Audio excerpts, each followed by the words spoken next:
We've been married for 60 years. We've raised a family, built a life, and seen the world change in ways you can't imagine. Looking back, we did a lot of things right. But we got a lot wrong, too. And today, I want to talk about those things. Not to dwell on the past, but to give you something we never had, a shortcut. A roadmap to avoid the same potholes we fell into. If you're young, listening to this, please, lean in close. This is the advice I wish someone had given me when I was 20. First, let's talk about time. When you're young, time feels infinite. You think you have all the time in the world to figure things out, to chase that promotion, to save that money, to finally take that trip.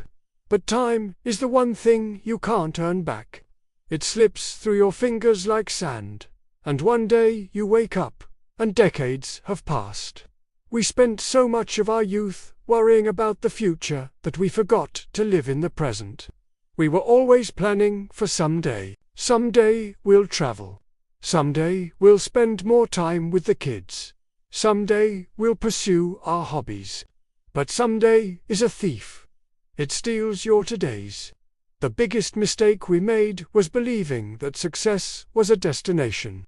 A bigger house, a fancier car, a more impressive job title. We chased these things relentlessly. We worked long hours, sacrificed weekends, missed school plays and family dinners. And for what? For things that are now just collecting dust. The car is gone, the house feels too big, and no one at my funeral will mention my job title. What they'll remember are the moments, the laughter, the stories, the time we spent together. Your career is important, but it's not your life. Your life is the collection of moments you build with the people you love. Don't trade those moments for a paycheck. You will always regret it. Another thing we got wrong was our definition of wealth. We thought it was about the number in our bank account. We scrimped and saved, worrying about every penny. We said no to so many small joys because we were saving for a rainy day. But what we learned is that true wealth isn't money. It's health, it's relationships, it's experiences. You can be the richest person in the cemetery, and it won't matter one bit. Spend your money on things that create memories, not just on things that accumulate. Take the trip, buy the concert tickets. Treat your friends to dinner. Those investments pay dividends in joy for the rest of your life. Don't wait until you're too old and tired to enjoy the money you've worked so hard to save. Your health is your greatest asset. Without it, all the money in the world is useless. Eat well, move your body, get enough sleep. It sounds simple, but it's the foundation of a happy life. We learned that the hard way. Let's talk about relationships. We put so much pressure on our marriage to be everything. We expected one person to be our best friend, our confidant, our romantic partner, our financial planner, our everything. That's too much for any one person to carry. The secret to a long, happy partnership is having a life outside of it. Maintain your own friendships. Have your own hobbies. Be your own person. You come together as two whole individuals, not two halves trying to make a whole. And nurture your friendships like they are precious gardens. As you get older, those friends become your lifeline. We lost touch with too many good people because we got too busy. Life pulls you in a million directions.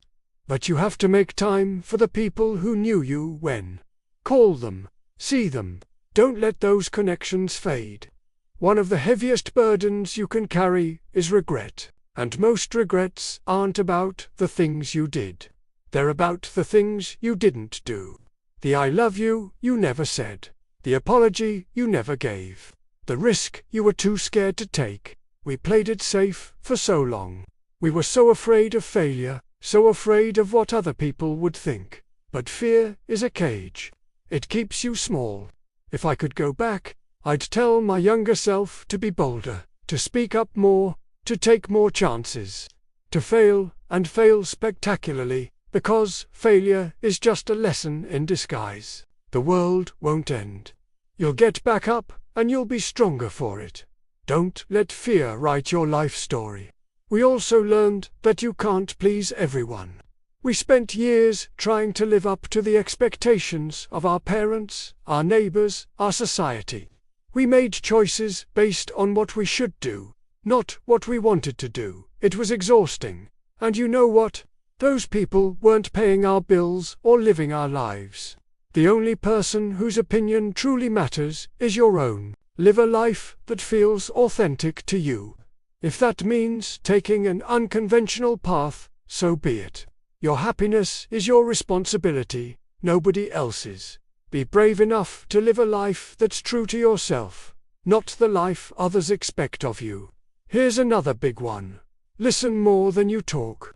When we were younger, we thought we had all the answers. We were so eager to prove ourselves, to share our opinion. But wisdom doesn't come from speaking. It comes from listening. Listen to the stories of your elders. Listen to the problems of your friends. Listen to the quiet voice inside you. You learn so much more about the world and about yourself when you just close your mouth and open your ears. And listen to your partner. Really listen. Not just waiting for your turn to speak, but hearing the words they aren't saying. That's where true connection lies. We also got caught up in comparing our lives to others. They had a bigger house. Their kids went to a better school. They went on more exotic vacations. It was a never-ending cycle of envy and dissatisfaction. But comparison is the thief of joy. You are running your own race. Your journey is unique. The only person you should compare yourself to is the person you were yesterday. Focus on your own growth, your own path. Celebrate your own small victories. Life isn't a competition. We're all just trying to find our way. Be happy for others' successes instead of letting them make you feel small. And finally, practice forgiveness. Forgive others not because they deserve it, but because you deserve peace.